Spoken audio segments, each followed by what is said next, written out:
What am I doing? I'm talking to an empty telephone. I don't understand. Because there was a dead man on the other end of this fucking line.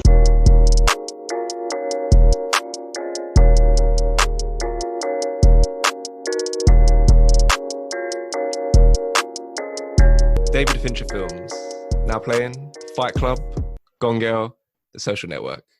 Welcome to Corona Cinema. I'm Liam Waite. I'm 6'5", 220, and there's four of me. And they are Ross. Hello. Matty. Good afternoon. And Mason. Hello, you're right. And we're starting off with Ross's pick, Fight Club from 1999, the year Ross was born. Young. An insomniac office worker and a devil-may-care soap maker form an underground fight club that evolves into something much, much more.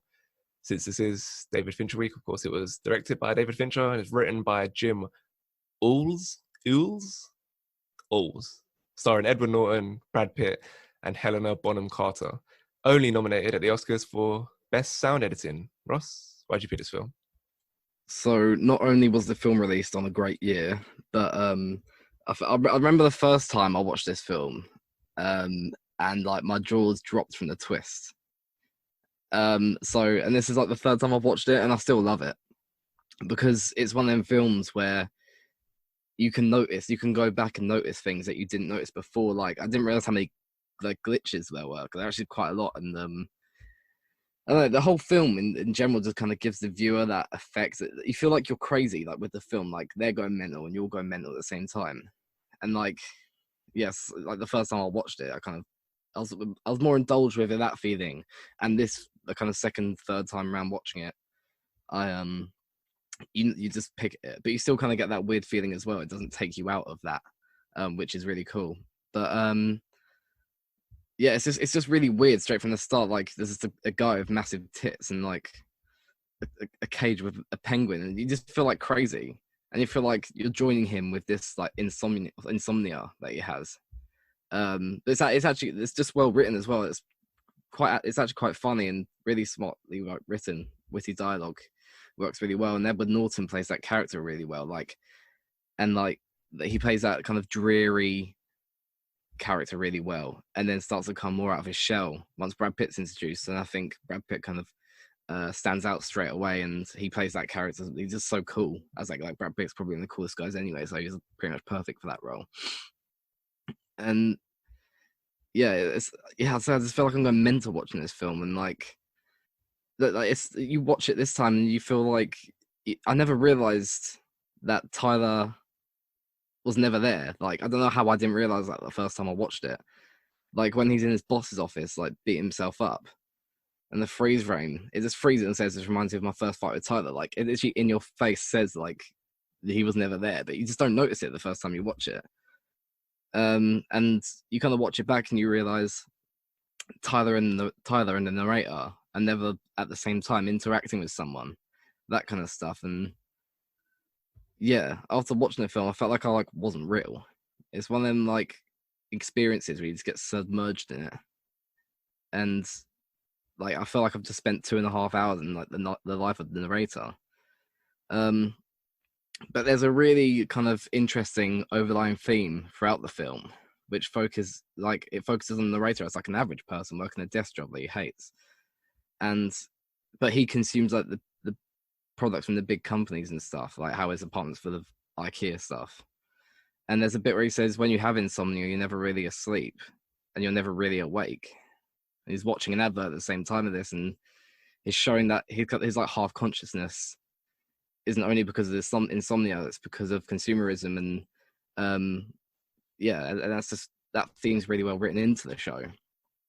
And just like there's other questions as well that you come away watching the film with, like obviously Tyler isn't real, but then you like it never states it, but then you think, hang on, was Martha real as when was Martha real as well, like Helena Bonham Carter's character. And like I watch this every time I watch this film for like a few days after, I'm just still like thinking about it. And even like right now talking about it again, I'm just like thinking about it, and it puts me deep in thought. And yeah, there's not many films that can make you do that, I guess. Yeah, I like having that kind of like intoxicating impact of consumerism set against insomnia, because I've never had insomnia, but you know that feeling when you do an all-nighter and then you're out doing things the next day, and even if you're not necessarily feeling tired, there's just like a weird, it's like a weird drained feel.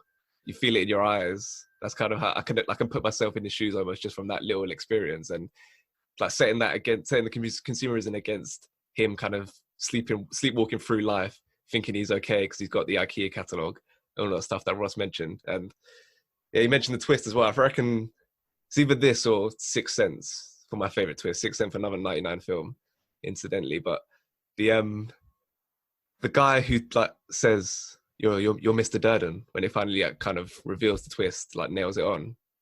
Like that's just got like an indelible mark in my brain, because I even like I still can't necessarily picture what that guy looks like. You know, he's got like the weird face brace and his skin's all like disheveled. Even in my head right now, I can't picture exactly what he looks like, but there's always that image is always in my head whenever I think about this film. It's the first thing that comes to mind.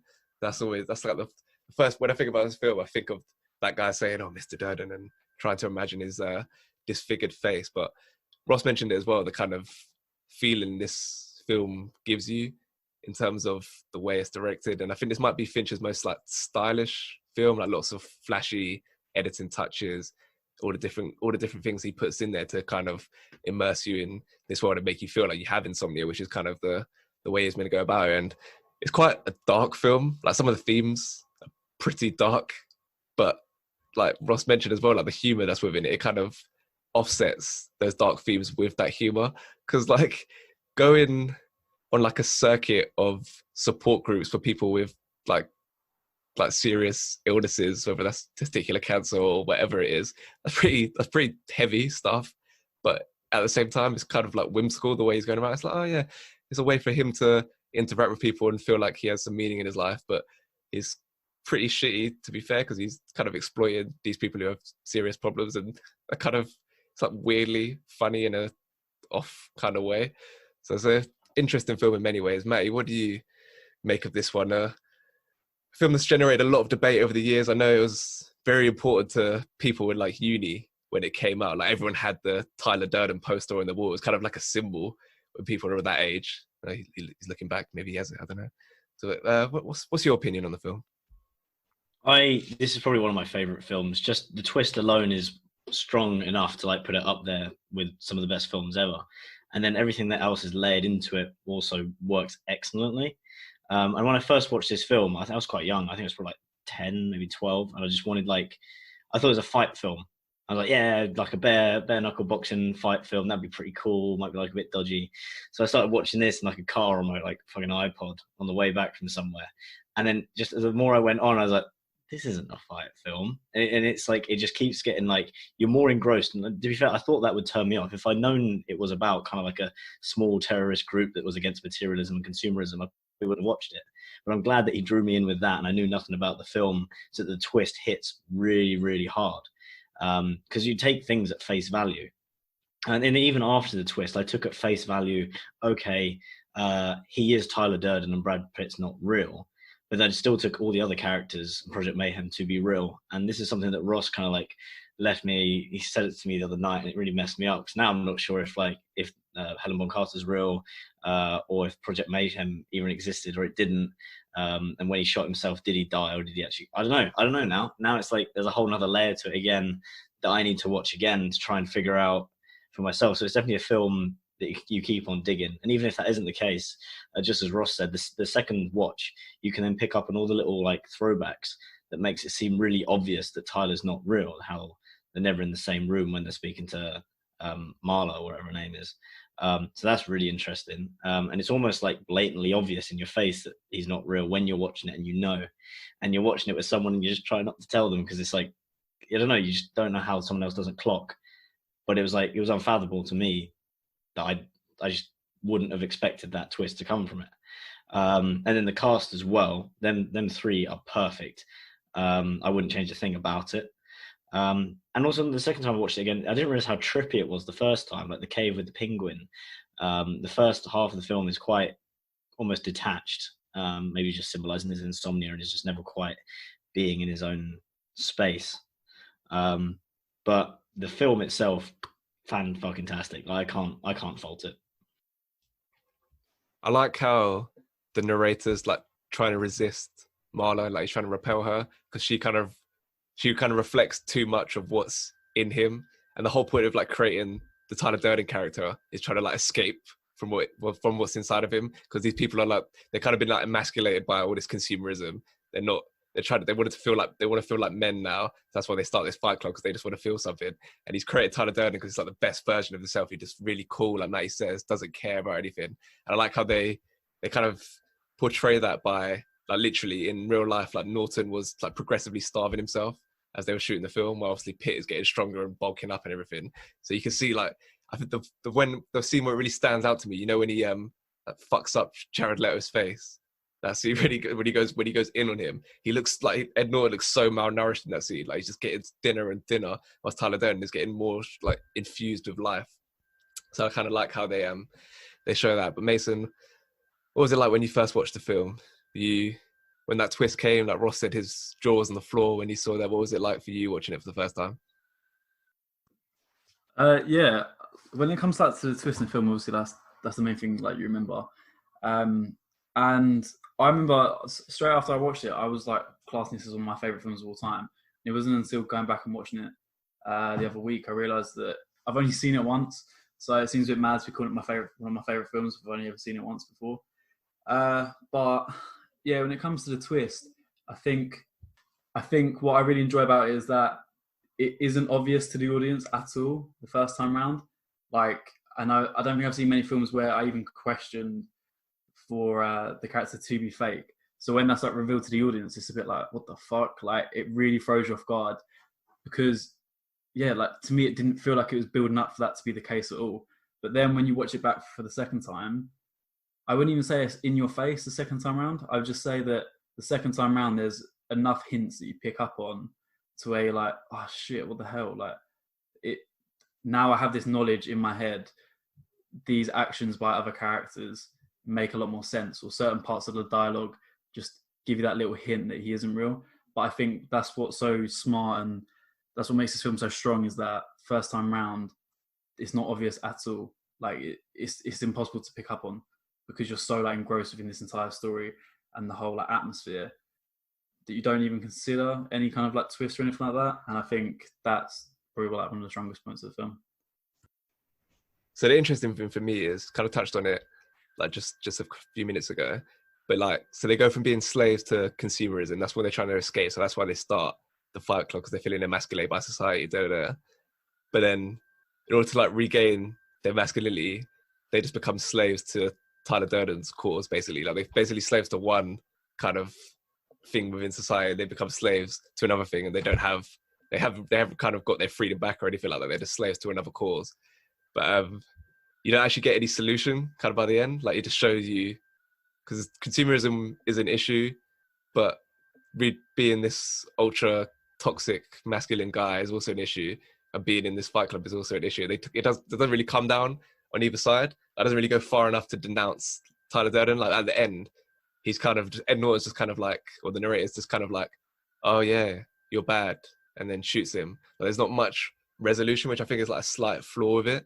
Like, I thought they could have gone more to show him why the Tyler Durden like creation was problematic. Ross, is that something you can agree with?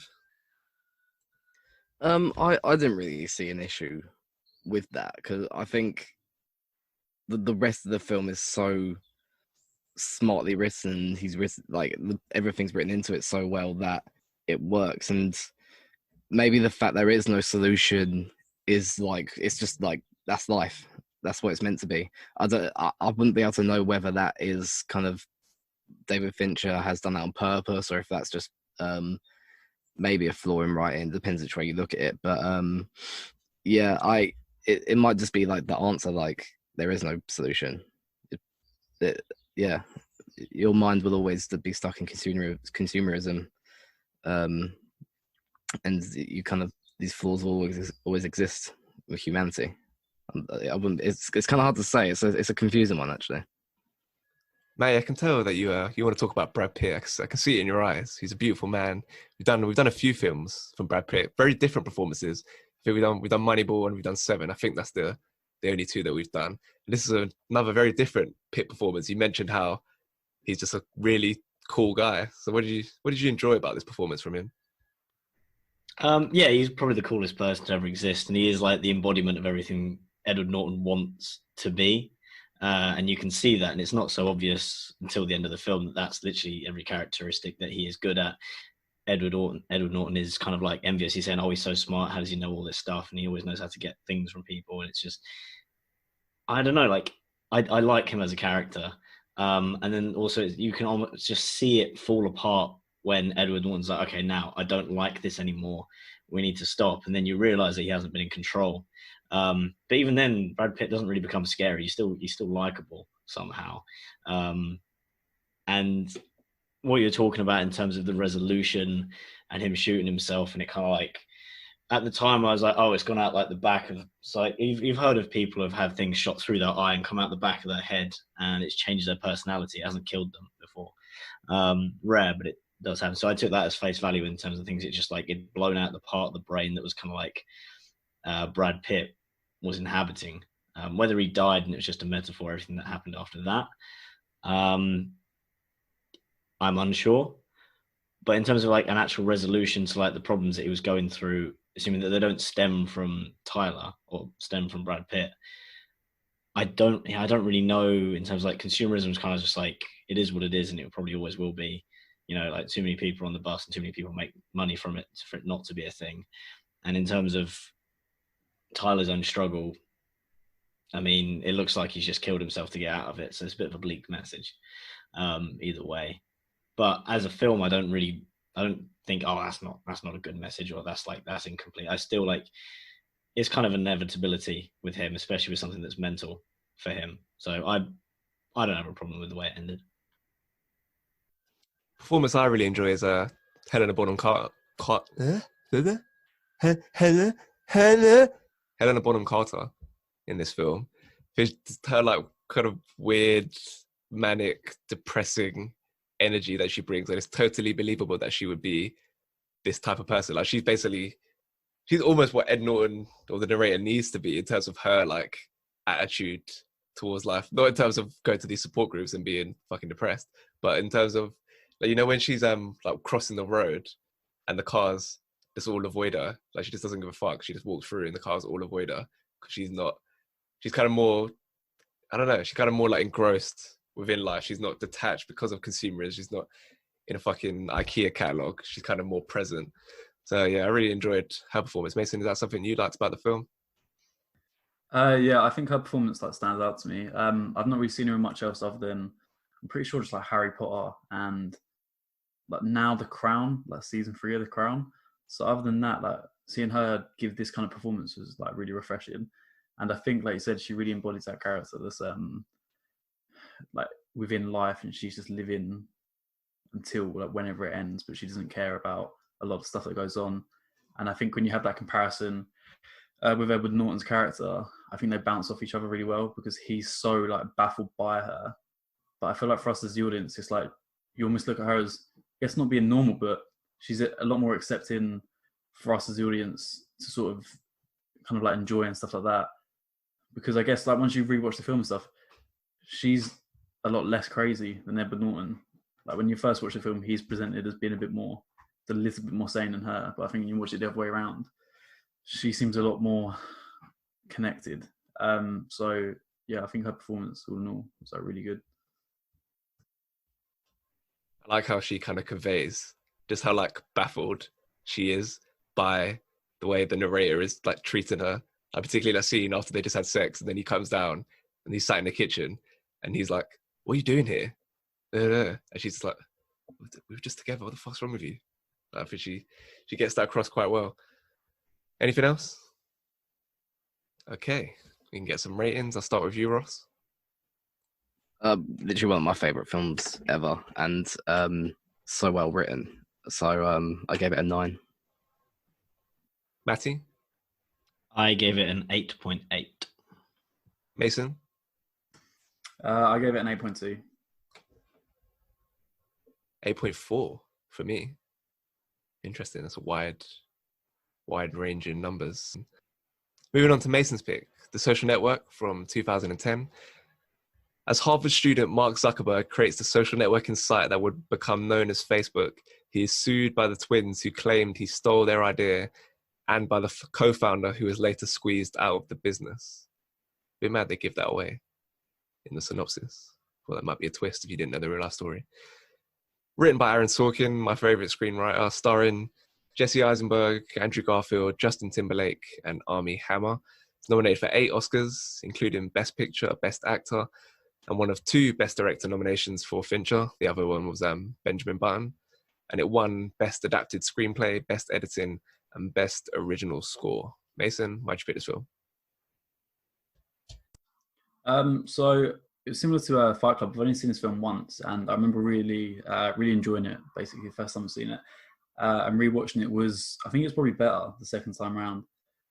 For a film that's 2 hours long, I think it's really well paced to where it doesn't feel like 2 hours. I feel like it was very quick. Like it was kind of like over and done with. But yeah, I felt like I sat down and the next thing the film was over and I was like, oh shit. Trying to think what else. What I really enjoy about the film is how the current time is them in like going through the court scene and sort of stuff like that, and then they use that to be able to flash back, and you have that story running at the same time. And then I feel like when they want you to remember a certain part of the story that's sort of key, they'll then flash forward to the court case and then flash back to sort of remind you like this is like a pivotal point. And I think having both sort of not stories, but like having both sort of scenes running together at the same time works really well for me, because I think it allows you to sort of separate 2 stories but get in a long time frame within only a 2-hour film. It was similar to Hustlers, which I watched the other day, where the main character is having an interview and they use that to sort of flash back to certain key points. So I think, yeah, that style that works really well for me. I also feel like all of the characters are embodied really well by the actors that have chose. I don't really know of the personality of any of the characters, and normally that's an issue where I'm like, I don't know if that's a good performance or not, because obviously I don't know anything about Mark Zuckerberg's personality or anything like that. But I think, for some reason in this film, it just seems really sort of like organic, and it feels correct. And I don't feel like I need to check if they're doing a good job. I feel like in my head, I'm like, yeah, sweet, they've done that well. So yeah, other than that, like the story, I think works really well. I think all the acting is done perfectly, and for me, it's like an easy film that I can put in the background, but it's also of a high quality to where it's enjoyable. Yeah, this is one of my all-time favorites, one I've rewatched many times, and I think it's like the perfect director-writer combination. Like Sorkin is just an elite screenwriter. He directed Molly's Game. He's got another film coming out this year, and which was a bit, not a mess, just not as kind of finely tuned. But having Fincher as one to like interpret his work just works really well. And Mason mentioned like how it uses like what's happening with the legal deposition scenes in the present timeline, and then it goes back to what was actually happening back then. And it's just so like well written. Like, it's kind of mad how they're able to intersperse all those scenes, all the relevant scenes, showing what was happening back then, which is affecting this part of the legal case. Like all goes together so well, and Fincher's perfect to kind of portraying that and building up the tension, especially that my favorite scene in the movie with when Andrew Garfield, Eduardo Saverin, when he gets squeezed out of the company and he comes to the offices. Like the way they do that, and it's like, Peter Thiel got this much percent and Sean Parker got this much percent, and then Saverin got this much percent. Like the way they build up that tension, build up the drama, cutting back and forth. It's all just perfectly done. And you mentioned how much of an easy watch it is, like because it's 2 hours, which is kind of shocking when you consider how much is actually happening. Because like I think the script is 162 pages, and like usually it comes out as like a page per minute. That's usually like your average film. That's what it would be like. But they get it down to 120 minutes because it's just speaking so fast constantly. Like they'd finish like a take. Fincher would finish a take and just be like, okay, we got it at this point, but we need to shave off 2 minutes. So let's just go faster. And you really get that across in the dialogue. And Sorkin's dialogue always suits that kind of speed. Like nobody really speaks like the way the characters speak in real life, but you don't care. It's a movie and it really works within his film as kind of his like identity, like a rhythm to the way they speak.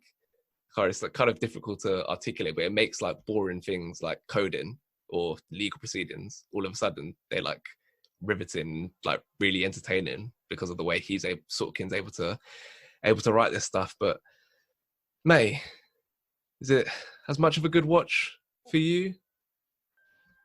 In a word, yes. No, I really enjoy this film. For 2 hours, it fucking flies by, as everyone has already said. And Jesse Eisenberg is kind of like Jesse Eisenberg is kind of the perfect main man for this role. Like, I don't really know what like Mark Zuckerberg is like in person. I've seen like one live stream of him trying to like smoke some beef or something, and it didn't really correlate. But like the idea of what we have of Mark Zuckerberg would be is like he's fast talking, fast thinking, highly functioning, a little bit weird, and he just kind of like flies through conversations in this film, like working at different wavelengths to absolutely everyone else. And he just encapsulates kind of like the business kind of freak that you think he would be. And the film as well, he carries the film through, like he keeps the pace up of all the conversations. Andrew Garfield's kind of just like being pulled along, almost left behind, and then Sean Parker comes in, really well played as well. And then he's just someone who kind of just rivals Jesse Eisenberg's like kind of like speed for business. And then all like the flashbacks as well, as Mason said, these are kind of used perfectly timed to make things interesting and keep things moving along. So just like if they did everything chronologically, I think you'd get quite stale, and you kind of wouldn't understand the relevance of what's happening as it's happening. So they kind of like, they'll show you a scene like at the dinner with Sean Parker, and he's talking about like all different businesses and what they need to do in terms of like don't monetize it, don't put adverts in just yet. And then they talk about the relevance of this later on during different court cases as well. And the fact you're not only jumping between past and present, and then also like middle ground, you also jump between different court cases. And then also Armie Hammer in this is brilliant. Probably provides one of the best quotes going. Like I'm 220, 6'5", and there's two of me or something stupid. Like it works really well. And it's just, I just enjoy the speed of the film. And there's other things like the delivery as well, the drama. Like if you just break it down, it's just simple like business, like just terminology and just small just things that happen. But the way they deliver the drama, like again with the percentage of the stocks being like losing their value and everyone else is keeping the same, like Andrew Garfield getting fucked over, it's delivered in such a way that it does make a very good drama. And at the same time, you kind of feel like, I don't know how accurate everything is that happens because people can't talk about it in lawsuits and different things, but it feels like you're learning a bit about how one of like something you interact with every day, Facebook, like all the time. Even if you don't do that, you interact through like Instagram and everything that it just takes over. You can see how something like this just like went from being an app they started just like in like high school, and they managed to make it fly. And it's just interesting because you feel like you're learning a bit of history. And that's more or less all I have to say about the film. I just, really enjoyed it and really well acted. I think Facebook is just like a nice entry point to this story. Like it could be any like company, any tech company or whatever, and still just be like a compelling drama. It's just Facebook gives it that extra like clout and would like make people more likely to go and see this. But ultimately it's just like ambitious characters trying to play out the American dream. It's about like being deceitful, about the friendship between Mark and Eduardo and all that stuff, and that's what makes it so thrilling. But Facebook's kind of just like a nice entry point. It's like, we can get, like Mike said, you can learn a little bit about how this maybe like the most significant company on earth, like in terms of its presence within everyone's lives, it's probably the most significant and all the controversies. And there are a lot of like factual inaccuracies that like Sorkin like makes no, like he said, like I'm making a movie and trying to make an entertaining movie. I'm not trying to, I'm not trying to make a documentary essentially. So there are a lot of inaccuracies that you can go read on like the Wikipedia page if you really wanted to. But I think it's like kind of become like more irrelevant as like time has gone on, and as Facebook has become even more like despicable in the way they operate. And Mark Zuckerberg has become like even more of a villain within like the cultural like zeitgeist of all, and his attitude, he just doesn't give a shit about like taking stuff off of Facebook that's inappropriate and all these kind of things. Like he's a proper villain within the world now. So like initially there was kind of sympathy for him when this film came out, because like, oh, he's not that bad. Like, you're making him out to seem some like snot-nosed little brat who his girlfriend breaks up with him and he goes and makes this hateful website. Like, oh, he's not that bad. But then the way he's gone on in the years since is kind of made people care about that a little bit less. But for you, Ross, does that detract from the film in any way? It's not the definitive story of how Facebook was created. Like, even just that detail of him breaking up with his girlfriend and then going to do that website like that, that wasn't really the motivation in real life. That was fabricated. So does that detract from the film for you? I don't think so, because I think even Mark Zuckerberg has said that this film's like completely inaccurate. It's like 40 or 60% accurate or something like that. Like, but I think the film's just so well done that I don't think anyone really cares. I don't, to be honest. Like, it's still a great watch, and if it was the real life story, it probably wouldn't be an interesting film realistically. And like, I think when you watch it as well, you look at Jesse Eisenberg playing that character, and he's a cunt. Like, I wouldn't want to be friends with him, just because like he's just like, he plays it so well. Like, that Mark Zuckerberg, he's always the smartest one in the room, and he makes sure everyone knows that. And this like ignorance that he has, and Jesse Eisenberg plays that so well that like it probably wouldn't even be like the same film without Jesse Eisenberg realistically, because he does get that across so well. But it's not even going on from that. It's not even Jesse Eisenberg who's like great in this film. I mean, I'm not a massive fan of Jesse Eisenberg in the first place, because I think he's very samey in his roles. He's just like kind of plays an obnoxious dickhead in all of his films, but this is perfect in that sense. And even like Andrew Garfield, it's probably Andrew Garfield's like best performance. It's almost like he plays really well. That kind of, he's almost too nice to be part of that business, Andrew Garfield, and I think that's his fault. And then even Justin Timberlake, like he's a singer with a little acting experience, but he's so good in this. Like, all of them are, and I think all of that comes together to make the film so entertaining that I don't care if it's not true. It's just such a good film.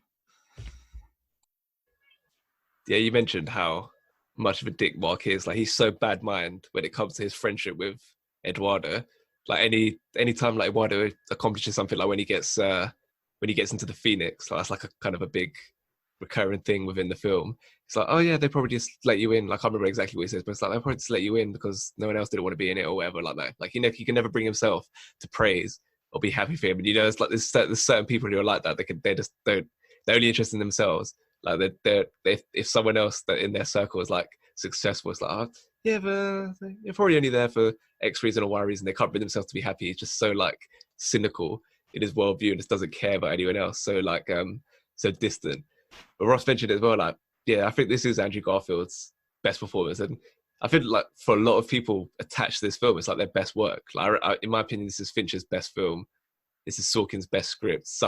Eisenberg's best performance. Garfield, Armie Hammer, even like definitely Justin Timberlake. Like, he's never been this charismatic in any other film that he's been in, and even Brenda Song, who's Garfield's girlfriend, which is kind of the only thing that's like kind of off with the film for me. Like, Sorkin's kind of like notorious for like bad female characters. Like, he just doesn't really know how to write them, which is interesting because he obviously did Molly's Game, where he had a female character at the center of it, and that's like obviously his best character that he's done in terms of women. But like, Brenda Song's this like dramatic shift into this crazy jealous girlfriend just kind of comes out of nowhere. Doesn't really like need to be there. Kind of weird. It's kind of like probably pretty offensive on Sorkin's part to just be like, oh, the only significant woman in this film just end up becoming this crazy bitch halfway through for no apparent reason. So yeah, that's like the only like little thing that irks me about the film. But other than that, there's not enough. It's not big enough to detract from the film overall for me.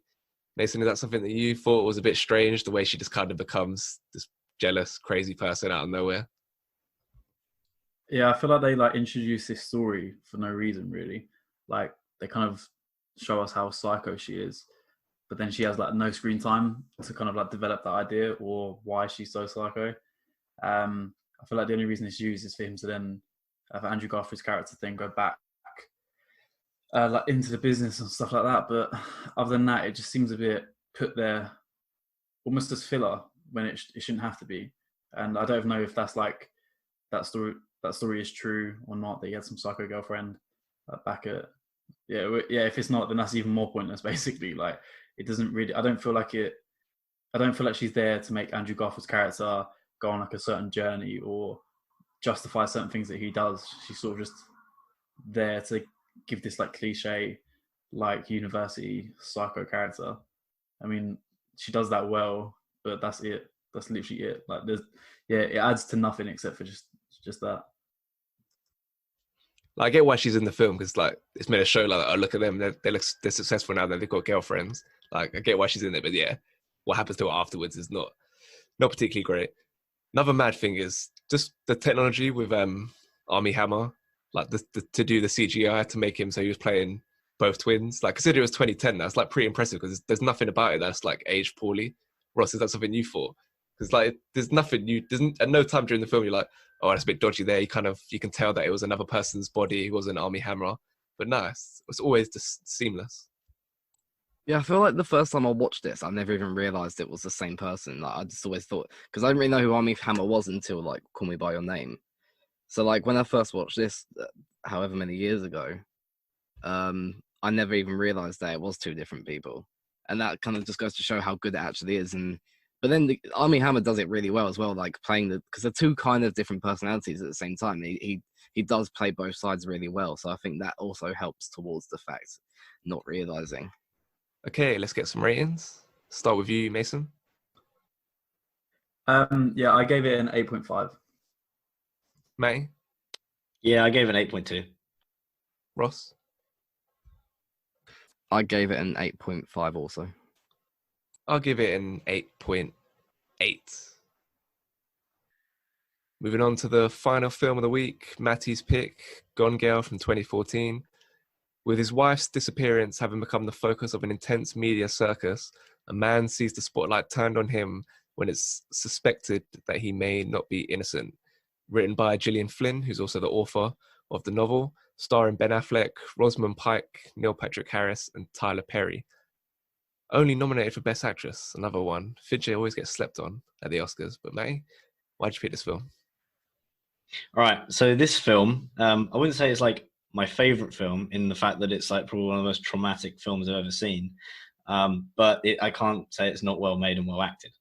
Because it is probably the go-to psychological thriller in terms of not knowing what someone else is thinking, and they might try and kill you, and then it turns out you're also married to that person for a long period of time. So it's kind of like, it kind of gives you trust issues just watching the film, but at least it keeps you on your guard for like getting married and stuff, you know, because if anything, divorce is like huge at the moment. So this film makes people think twice before they get into any kind of like commitment that lasts longer than a couple of years. So this is good. The film, he's educating people, if we've come down to it. And Rosamund Pike in the film is fucking fantastic. Like, I'm scared of her in real life now. Not that I'll ever meet her, but yeah, she's literally she is her, you know, she is Amazing Amy. And she just encapsulates everything that is just like scary about her. And then at the other time, she's also strangely reasonable as well. Like, the reasons that she's doing everything is like, it's also just like kind of scary. The fact that, she's kind of got a point. So it's not just like this woman, she's crazy because she's crazy. Like we've seen in other films. There's kind of like a bit of like, she is highly functioning, and she's like, you know, time's going to drive anyone crazy if she's living in a state that she doesn't particularly like.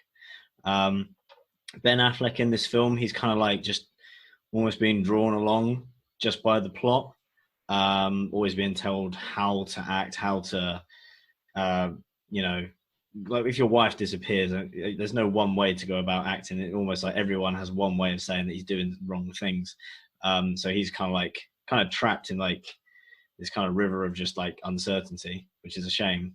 And then also for him as an actor, I feel like because him and Matt Damon in Good Will Hunting, they both kind of blew up at the same time.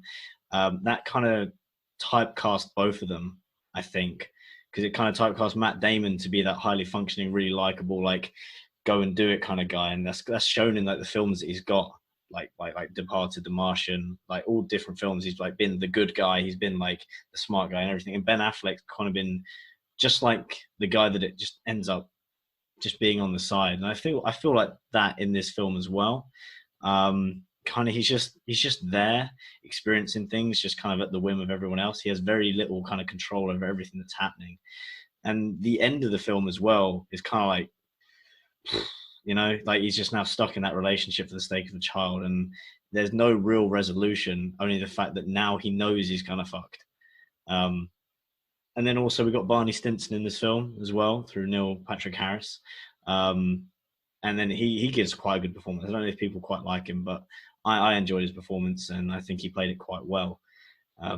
Yeah, and the last thing I'd say about this film is, like, I wouldn't say the characters are very relatable, because it's more like upper class, rich white people problems, you know. Like I imagine when they're going through their kind of like tough times and the recession kind of thing, that's nowhere near. Oh, fuck. That's like nowhere near kind of like anyone else's kind of tough times. It means they probably had to like move into like just a 3-bedroom house instead of a 5, you know, like poor you. But other than that, really like the film. Sort of kind of scary, but yeah, didn't enjoy it, but it is good. Yeah, that is funny, because they make out like they're having money problems when they have to like leave. They have to leave the city. It's like, oh my god, what are we gonna do? It's like, oh, we can just dip into your trust fund, and then we'll buy this massive house in the countryside or whatever. Yeah, that's pretty funny. I think you kind of touched on it. What's like scary about this film is kind of just like the breakdown in communication in this relationship, and then it's like the idea of never actually like truly knowing a person and what's going on inside of their head. Because on the face of it, like Ben Affleck is completely unaware of how deranged his wife is and what's really going on kind of underneath. He's just oblivious to that. That's kind of a scary thought, to spend that much time with someone and think you know them, and there's still a darker side to them. And that's kind of in conflict with them trying to like portray themselves as better people. That's kind of like a running theme as well. Like they want to seem like, oh, I'm the cool girl, and I'm the great man kind of thing. Like trying to portray themselves as like the better versions than they actually are. And I think everyone's kind of always given like a performance when they're out in the world, trying to impress people. Like just in general, you always try to make yourself look better than you actually are. And I think that's illustrated really nicely in this film, especially like the awkward smile that he gives when he first goes on TV to talk about his missing wife. It's just kind of like instinctive. He's just standing there, it's like, oh, taking a picture, okay. Usually when I'm taking a picture, I want to look at my best to show that I'm really cool and really happy. So he just does like a little awkward instinctive smile. It's like, oh yeah, fuck, probably should have done that. Probably not the best idea. So that's a really kind of a funny scene in this bleak film. But an interesting potential casting change in this film is, obviously you might have noticed Reese Witherspoon's name as producer at the start with the credits. Obviously she picked up the rights to the film with the intention of playing Amy. And then, you know in The Office when Robert California comes in, he's going to be regional manager, and he's like, he comes in, takes one look around the place, he's like, nah, I'm gonna go to the CEO's office and convince her to give up her job. I feel like that's kind of like Fincher with Reese Witherspoon, because he's like, yeah, I know you brought the rights to the film and you want to play Amy, but nah, I think we should go somewhere else. So he managed to talk her out of it. And obviously got Rosamund Pike, and I think that really helped by her not having like a big profile. Like even now she's not too famous. She obviously got an Oscar nomination for this film, so it's kind of elevated her profile a bit. But compared to Reese Witherspoon, who's like a global star, I feel like Reese Witherspoon, you always know what she's thinking. She wouldn't be able to conceal as much as Pike is able to do in this film. Like she's too kind of, she has range. Like we saw that with Walk the Lion. That was kind of surprising to see her give like a really good performance. Like she's a good actress, but in different ways. It's more kind of like the Legally Blonde kind of vibe, like peppy kind of performance. So I think Rosamund Pike definitely helped being a less well-known actress, and especially even when you compare her to Ben Affleck, who's another kind of big star. And I like how this film is sort of like what his relationship to like the public is in real life. Like his celebrity is weird because he's had issues. Like Matty mentioned, him and Matt Damon kind of broke out at the same time. Matt Damon's always been kind of not away from the spotlight in terms of he's not been famous, but he hasn't had like controversies, whereas Ben Affleck's had like high profile relationships with like J-Lo and stuff like that. And he's had like drug issues and all those kind of stuff. So like, it's kind of this film, like the public hate him, then they like him, then they think he's okay. And it's like, oh my God, your wife's missing. And then it's like, oh my God, you're a villain. Like, it's kind of like similar to how he is kind of existed in the world as a celebrity. And another thing as well is didn't talk about the score in Social Network, which was Trent Reznor and Atticus Ross. I think they're 30 Seconds to Mars. I think that's what they're from. I don't know music, but I think that's the band that they're from. And Social Network was their first score, and they won the Oscar for that, obviously. And that was like really memorable in a unique way. Like, you know, there's like the little dun dun dun in Social Network, very subtle, and it's also subtle here, but in like a more like unsettling way, without being too forceful. It kind of creeps up every now and then to help create that atmosphere. Then, Ross, is that something you found, that music was just kind of perfectly in sync with what was going on? Like, it's kind of a bit of a mystery for the first hour within this film, and the score kind of helped in that way. Yeah, because I think when you're watching it, you're kind of on that journey with Ben Affleck's character, just kind of like confused as fuck what the hell was going on. And like that score really moves that along, and kind of it helps. Because you are kind of on this journey with Ben Affleck. It's so confusing, like it gets kind of more weird and more interesting throughout, and you want to know who's lying and what's going on, and you're just trying to connect the pieces and find out. Like you find out she's pregnant and she bumped up her life insurance. You're not really sure what's going on, but you just want to know. And like I think it's not only the score, but Rosamund Pike's performance, especially, they both moved the film along so well. And like I just love that bit where the screen just goes black, and like you find out everything was a lie, and there's that montage of Rosamund Pike voiceover about being the cool girl, whatever it is, and you're so surprised, and like you feel like she's obviously fooled everyone and everyone in the city and the media and Ben Affleck and stuff, but you feel like she's fooled you as well. And I think that's what really helps, along with the score. Obviously, the score is fantastic, as you say, that it like kind of it's subtle, but subtle, really well put in. Only problems I have with this film, I think it's slightly miscast maybe on Ben Affleck's part. I feel like it could have been a bit better, but Neil Patrick Harris, I think, is quite miscast as well. I think there could have been someone better to play I just don't believe that he's that like rich and that like snobby kind of and that like weird. I don't know. It's something not right about it. I can't put my finger on it. But I think what you're saying about it could have been Reese Witherspoon. Like at the end, Rosamund Pike she tells Ben Affleck that she's a cunt, and I think if Reese Witherspoon said that, I don't think I believe her. But Rosamund Pike, she's a cunt and she knows it, and yeah, it's fantastic. Like it's such a good performance. Yeah, I sort of agree with you in the casting thing. Like, it's weird. I kind of like the idea of Ben Affleck being in this film, but equally, I don't think he's like a good actor. Like, period. But his like presence is kind of right, but I just don't think he's like great at. I feel like because he has to have like a blank face a lot of the time because they're trying to like blur his intentions. Like, they don't want to make it clear whether he did it or not before they reveal it, and he's got to convey that in his face. And I feel like I'm just seeing him try too hard to show like, yeah, I'm just blank face and I'm not. You don't know if I did it. You don't know if I did it or if I did it if I did not. That's kind of it's kind of difficult. So that's a bit of a dodgy aspect of the film, and I kind of agree with Neil Patrick Harris as well. I feel like it's just a bit weird that he's in this film, but yeah, in terms of like blurring his intentions and not making you think that he might not have done it. Like, even when he cheats, like the first time I watched it, I still wasn't like, oh, you're guilty now. When you find out that he was having this affair with his student, at that point, it feels like the movie's like asking you to be like, okay, now surely he knocked off his wife at this point if he's also got this student lover on the side. But even then, the first time I watched it, I wasn't sure whether he was guilty, and I think that's like a credit to the directing with this film and the acting as well to an extent.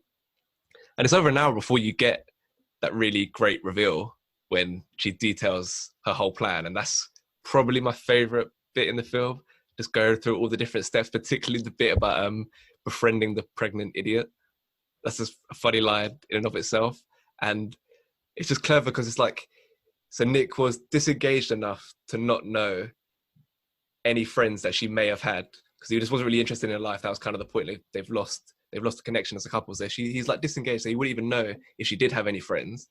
And he's also so disengaged that she could spend all of this time with this pregnant idiot, and he didn't even notice. Like, still didn't notice. So he didn't know she had any friends beforehand. And then when she befriends this woman as part of her plan. He still doesn't even notice because he's completely zoned out away from that relationship. So I think that's really clever. And I like when he's being interrogated and they're trying to ask him like what details about his wife's life, and he can't really say anything because he doesn't really know her. And he's like, she's a voracious reader.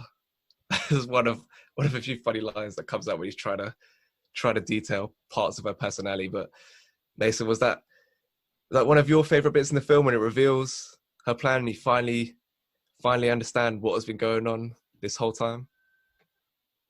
Yeah, I think that reveal was like one of the maddest reveals that I've seen in the film. And even watching it back, like the build up to that scene is still just as like incredible, like the second or third time round. So I thought like rewatching it, I'd be like, there's no hype, like I know what's gonna happen. But even still, like the way it just builds up and then it's like bang, she's there driving over the bridge. And then, like you said, I think the massive tonal change from like separates the film into two parts. And I think as soon as that bit happens, the tonal change is so mad, because then you go from being a bit confused and you're not lost, you're always sort of like with the story, but you're a bit like, give me a hint, like at least tell me what side to believe basically in this story. Like, did he kill her, did he not? And then it's like bang, she's alive. And then you kind of like flash back within seconds of everything that's happened so far in the film. And you're like, fuck, like she's like Ross said earlier, you feel like you've been played just as much as the characters in the film have been played. And yeah, I think like that reveal itself is just, yeah, it works really well for me. And I think it's something that makes you remember the film as like that scene alone is what I think of every time I think of this film. And it's what makes me want to go back to watch it again, is having that experience of like, bang, she's alive. And then, like you said, she goes through all of her plan. And for me, it works really well. I mentioned on Fight Club how that was quite like a dark film in terms of the themes, and Fincher was able to like present that in an entertaining way. And I think that's kind of like his signature, like just delving into the most like disgusting, dark corners of humanity and being able to show that in an entertaining, intriguing film. And I think this one visually is probably my favorite. I don't know what it is about like the cinematography on this one, but it feels like there's a nice sheen on the screen and like little touches that Fincher does, like the fades to black and the Desi murder. That's just exceptional, the way it's done, like the way the music builds up and then kind of the flashes of what was going on. Like that whole sequence is just pretty disturbing, but equally impressive in the way it's directed. Matty, was that a particularly scarring scene for you, watching a man have his throat slit after, or not after, but during sex? Yeah, I didn't like that scene that much. Especially, I think knowing it was coming the second time when I watched it was even worse. There's just something so tactile about the way they had it, like having a little Stanley knife, just the flick, and then the fact she'd pull his hands away and just like cover herself in the blood. It's just some psycho stuff right there. The way everything was shot in the film as well, even like when she would like set up to make it look like he like groped her and kind of like attacked her, and then she ran away into where the security cameras could see her, with her like buttons like ripped and like hair all over the place and then blood on her lip, and then she like scream. There's kind of like you couldn't hear her scream, and there was just like kind of like dull, ominous noise, like a jumbo jet going overhead. That kind of like just like ominous sound, and the sound works really well in this film. So he definitely has he's pulled out all the movie maker effects for this one. Like it works well. One character I think that was nailed perfectly was the Missy Pyle character, Ellen Abbott, the like talk show host, who like initially is like, she's kind of like vilifying him at the start when he does the smile and all those kind of things. Like that's just such a typical American like TV host. Like you just imagine if that was going down in real life, there'd definitely be a personality like her. Is like, oh my god, he's smiling, his wife is missing, and then as soon as the situation flips, like, oh, I'm going to be your friend now. I just kind of just gravitates toward whoever's on the right team. So I think that's like the perfect character. And I think one thing that was kind of lost, like there's like quite a lot of negative reviews of this film and like controversial kind of takes on it. Like even Gillian Flynn, the writer of the book and the writer of the film, she was like, "Oh, I think it's like I've done like significant damage to feminism or something. Like I cried myself to sleep when after the film came out. Like she thought because of the nature of the character and her like insanity that she was doing a disservice to women. But I feel like it's kind of just been lost that she's like a legitimate psycho. Like the stuff that she does and the way she executes her plan, like this isn't just an ordinary woman. Like she's fucking insane, and that insanity is kind of like exacerbated by Nick neglecting her and not taking enough interest in her and not kind of trying to strengthen their relationship. But ultimately, she's a fucking psycho. So I think it's kind of weird that a lot of the reviews like were like savage and saying, "Oh my god, this is terrible. It's terrible for women. It's against feminism." And I don't really know how you can say that. Like Ross, have you got any thoughts on that? It doesn't really make sense. I feel like if you're saying that, you're kind of missing the point in a way. Like it's got nothing to do with a like woman, like being a woman. It's the fact she's just a fucking psycho, and that's who she is. Like, yeah, I don't know. Like, she's not doing a disservice to women in any kind of way. Like, she's a psycho. Like, I've watched a film. I don't know, Ted Bundy.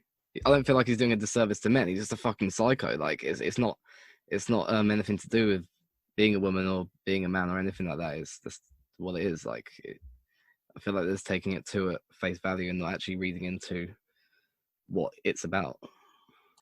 Oh yeah. Conversely, though, Ross, I felt like there's quite a lot of female characters throughout this film, and none of them are really in like a positive light. Like they're all seen to either be like overtly ignorant and kind of like stupid to the point where like other people are suffering, mainly Ben Affleck, or they're just kind of like they're snide and using like the situation for their own gain, like the talk show host. And then I don't think like labeling Rosamund Pike as just a psycho is like a good way of just like, oh, that's why she did everything she did. I think she has like a good reason for what she's doing, and she more or less knows she can get away with it. And I think if you're married to someone who's just kind of like given up long enough, that will kind of drive around the bend to the point, I don't want to divorce him. I want him back.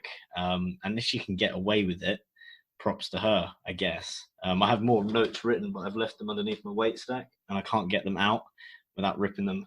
So that's about as much as the argument I can make. But then at the same time, the men aren't really put in a positive light either. I think probably the nicest character throughout the whole thing is Ben Affleck's sister, or maybe the lawyer that they have, and that's like everyone else there's a problem with them.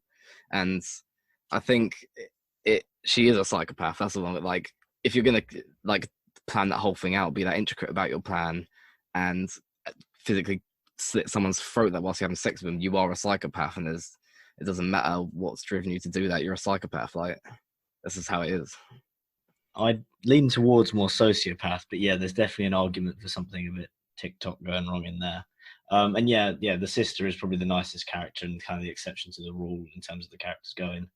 But yeah, Ben Affleck is just kind of like painted as mostly a victim, even though he did have an affair. But well, yeah, that was kind of like brushed under the rug, and kind of like the way that the film goes, you're kind of like lulled into like going, no, the affair's not a big deal, and you kind of feel that straight away. I don't really understand why. I don't know whether Ben Affleck is painted as a victim though. I think you realize, maybe as at the start, then you realize throughout the film he's actually been doing all these bad things, which makes you kind of believe maybe he has done this. And I think he's not meant to be a victim. He's just confused and he's denying it, and you don't know what's true or not. I think that's a problem with the film, though. I think there's not enough characters or main characters that are like you can connect with. I don't watch Ben Affleck as the main character and feel like sorry for him. Like he's a prick as well. That's kind of the way I see it. Okay, let's get some ratings. Start with you, Matty. I would like to give the film a 8.2, I'd say. Mason. I gave it a 7.9. Ross. Yeah, I'll also give it an 8.2. I'll give it an 8.3. And instead of me doing the average ratings as we have done in the past, to save time, I'm going to go pass this over to Ross. So whenever you're ready, Ross. So in order, we have Fight Club at with this week's films. Fight Club at number 1 with an 8.6, Social Network at number 2 with an 8.5, and Gone Girl at number 3 with an 8.2. In terms of the overall rankings, Fight Club's gone into the top 10, which before today, 7 was 7th, but now 7 is 8th, and Fight Club's 7th. Social Network has just missed out on the top 10. Number 11, just short behind Arrival and The Martian. And Gone Girl slipped down to 33rd with an 8.2. Fincher's doing bits on this podcast. Okay. Favorite quote? Gonna go to you, Mason. I chose one from the Social Network, and it's from Marilyn Delphi. What's her name from The Office? Karen from The Office. And she says to Mark Zuckerberg, she's like, "You're not an arsehole, Mark. You're just trying so hard to be." And like you said, I feel like if I was to watch that film in 2010, I'd be like, yeah, like he's not that bad. He's just like, why is he? He's just kind of being a dick for no reason. But I feel like now I'm watching the film like in 2020 with all my knowledge of Mark Zuckerberg just being a cunt and being like a freak, basically. I disagree basically with that quote now. Like, I don't think he's trying to be a cunt. I think that's just him. Like, he's outright an arsehole. So yeah, that stuck out to me when I watched the film. Matty? I nicked a quote from a Social Network as well. Is by Mark Zuckerberg, and it goes, "I think if your clients want to sit on my shoulders and call themselves tall, they have the right to give it a try. But there's no requirement that I enjoy sitting here listening to people lie. You have part of my attention. You have the minimum amount. The rest of my attention is back at the offices of Facebook, where my colleagues and I are doing things that no one in this room, including and especially your clients, are intellectually, doing so well, and creatively capable of doing." Did that answer? No, I can't. I fucked it up. Okay, don't worry. Did I adequately answer your condescending question? Fuck. Anyway, yeah, that's a really good quote. Next one. Someone said on a podcast I was listening to, they were like, Zuckerberg, when he was in those, when he's doing all those like hearings that he has to go through in like the American Congress and all that stuff, like he should have just said that quote. It's like, you have part of my attention, you have the minimum amount. I reckon he would have got more ratings if he did that. Also, I feel like May? It is a really good quote, and just everything he delivers is just so like targeted. Everything he says is just so targeted and like precise. And I'm gonna stop talking now. Anyway, you moving on. What do you want to say? And then you and then if you shut the fuck up. I feel like we're all gonna give Social Network quotes because it's the most fun written film. That's not a sentence. But yeah, I feel like we're gonna do. Should we find out, Ross? You're wrong. No, I thought that was. I was thinking of a really funny quote in the Social Network where she's like, "Oh, that's 1,000 plus 18,000. That's 19,000." He's like, "Let me just check your maths for you."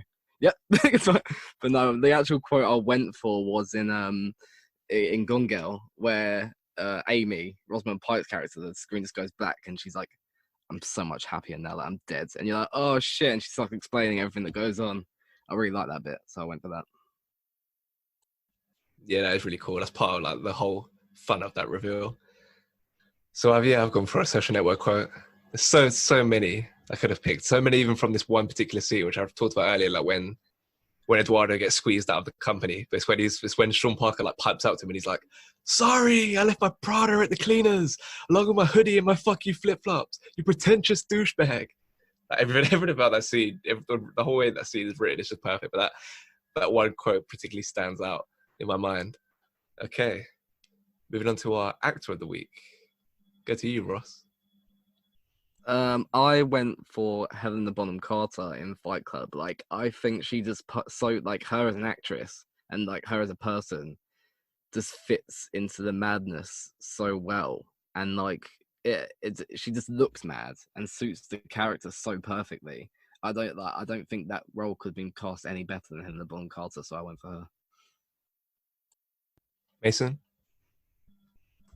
I think I went for the obvious choice. I went for Rosamund Pike in Gone Girl. I think her performance is just mad, and like you said, I can't imagine that character being played by anyone else. And I've seen Rosamund Pike in, I think, one other film, which was in Ted, and she was awful in it.